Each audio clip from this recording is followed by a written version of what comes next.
बताएंगे हम आप लोगों को ग्राफ विधि, ग्राफिकल मेथड, ग्राफ बनाना। आपको आता है 5 नंबर का क्वेश्चन आता है और बिल्कुल सॉलिड मार्क्स उठता है आपका 5 नंबर का। ग्राफिकल मेथड, ग्राफ विधि, कोई भी क्वेश्चन को सोल्व करने के लिए पहले हम देखते हैं कि समीकरण का संगत हल होता है, असंगत होता है, या उसके हल में अनेक होते हैं, या एक निकलता है उसका वैल्यू। ठीक है, तो ये इससे बोर्ड के एग्जामों में 5 नंबर का क्वेश्चन पूछता है। बिल्कुल आज ध्यान देंगे हम लोग इस पे। जैसे इस तरह का क्वेश्चन, और नहीं अगर ग्राफ विधि से, तो इस तरह के क्वेश्चन आपको नवोदय विद्यालय है, सैनिक स्कूल है, आपके बोर्ड के एग्जाम में पूछता है। दूसरा, आप आर्मी वगैरह का जितना भी जनरल कंपटीशन की तैयारी करते हैं उसमें भी आपको पूछता है। तो चलिए देखते हैं ये क्वेश्चन है 5 पेंसिल और 7 कलमों की कीमत 50 रुपया है। 5 पेंसिल और 7 कलमों की कीमत 50 रुपये है, 50 रुपीज। जबकि 7 पेंसिल, 7 पेंसिल और 5 कलमों की कीमत 46 रुपये है। तो 1 पेंसिल और 1 कलम की कीमत ज्ञात करें और समीकरण को आलेख विधि से हल करें। आलेख विधि से इसे हल करना है। समीकरण पहले बनाएंगे हम। तो मान लेते हैं पहले क्वेश्चन को कम से कम 2 बार पढ़ेंगे ध्यान से। उसमें क्या क्या दिया है उसको लिख लेंगे और उसके बाद क्या निकालना है, तो हमारा क्वेश्चन आधा सोल्व हो जाता है। ठीक है, देखते हैं अभी इस क्वेश्चन को। कह रहा है 5 पेंसिल और 7 कलमों की कीमत 50 रुपया है। एक हमारा यही से निकल जाता है। ठीक है, माना यहां सोल्व लिख लेंगे। माना कि 1 पेंसिल की कीमत x रुपया तथा 1 कलम की कीमत y रुपया। ठीक है, इतना कोई क्लियर, कोई दिक्कत नहीं। तो चलते हैं अब इसको समीकरण के रूप में कैसे बनाएंगे। ये मैंने बताया था, ये अभी दो चर वाले रैखिक समीकरण है। इसमें 2 चर x और y हो गया। कोई दिक्कत किसी को नहीं। चलिए, और 5 पेंसिल और 7 कलमों का, तो 5x, 5 पेंसिल है तो 1 पेंसिल की कीमत कितनी है, x रुपया। तो 5 पेंसिल है इसलिए 5x कर लेंगे, और 7 कलमों की कीमत है 50 रुपया, तो और प्लस कर लेंगे 7y, क्योंकि कलम की कीमत क्या माने हैं, y रुपया।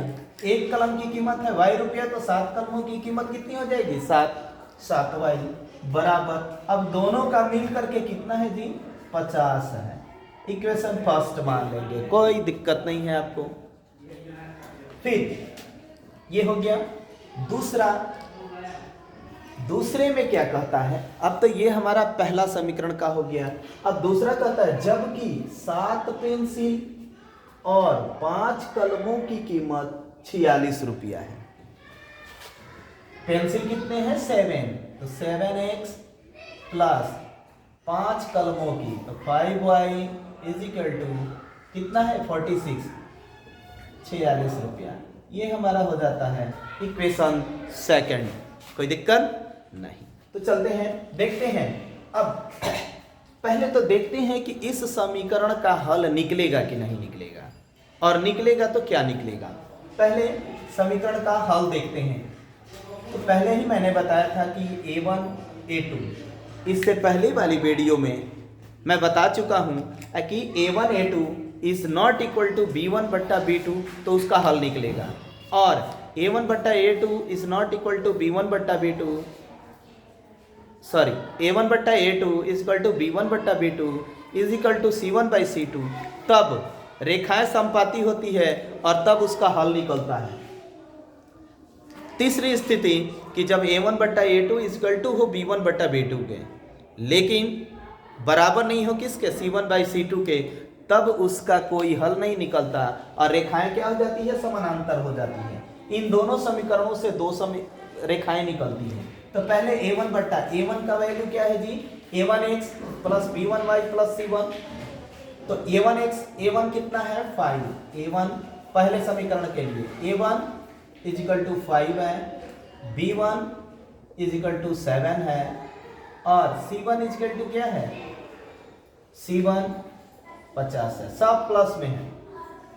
दूसरे वाले समीकरण में, तो दूसरा वाला समीकरण के लिए a2 बराबर 7 है, b2 इजिकल टू कितना है, प्लस में 5 है और c2 क्या है 46 है, 46 है। अब चेक करते हैं a1 बट्टा a2। तो a1 बट्टा a2 कितना है जी, a1 5 है, 5/a2 7 इजिकल टू b1/b2 7/5। तो ये क्या बराबर है 5/7 बराबर है 7/5 के, नहीं बराबर है। तो यहाँ पर ऐसे कर देंगे, नहीं है इक्वल, तो इसको लिख देंगे कि a1 बट्टा a2 is not equal to b1/b2। जब a1 बट्टा a2 इक्वल नहीं है, बराबर नहीं है किसके, b1/b2 के, तो इसका समीकरण का हल होगा, हल निकलेगा। ये समीकरण पहले हल होगा, कौन सा, कितना हल होगा, तो एक निकलेगा, एक, या उसी को बोलते हैं, कहीं कहीं क्वेश्चन में लिख देता है अद्वितीय हल। एक हल होगा या अद्वितीय होगा। समीकरण कैसा होगा, जब इसका हल निकलेगा तो ये समीकरण संगत समीकरण होगा। कौन सा समीकरण होगा, संगत समीकरण होगा। और रेखाएं, क्योंकि a1 बट्टा a2 is not equal to b1/b2 है, तो रेखाएं एक दूसरे को प्रतिच्छेदी होगी, रेखाएं प्रतिच्छेदी होगी।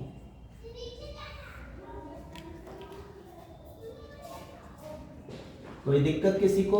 अब जब रेखाएं प्रतिच्छेदी होगी, इसका मतलब कि जब उसका ग्राफिकल मेथड से हेल्प से सोल्व करेंगे, ग्राफ से, जब ग्राफ विधि से सोल्व करेंगे तो हमें उसका एक हल जरूर निकलेगा।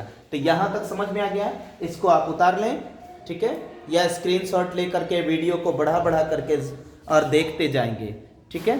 फिर आगे बढ़ते हैं।